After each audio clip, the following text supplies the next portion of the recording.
The only McDonald's in Cuba is one of the many things that makes Guantanamo Bay a surreal home from home for the US troops stationed here.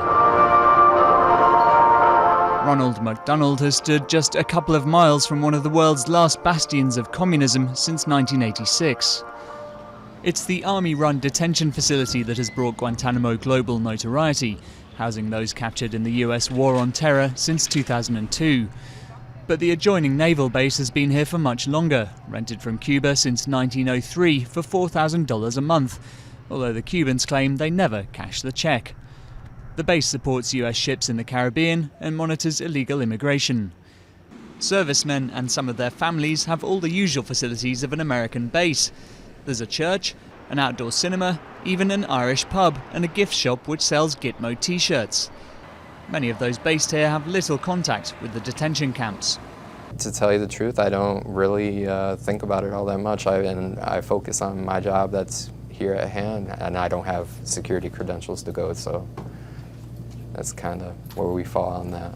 We'll go down our little Hall of Fame here. Stephen is an engineer on Radio Gitmo, which broadcasts music and news for those on base. The workers here are among the few soldiers whose faces we're allowed to show. As staff at the radio station, their job puts them more in the public eye than most servicemen here. Hey, want to talk a little bit about the Day at the Bay that's going down at Ferry Landing Beach on Saturday, April 26th? Photos on the base's website give some idea of the sports and social events that news cameras aren't allowed to film.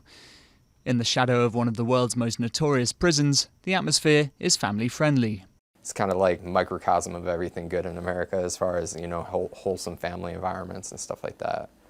It's kind of, you really don't worry about crime very much. It's a smaller community. Everybody knows everybody else's kid.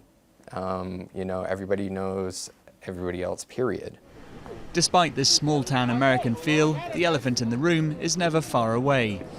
Behind these fences are some of the 154 detainees who've been held here without charge or trial for over 12 years.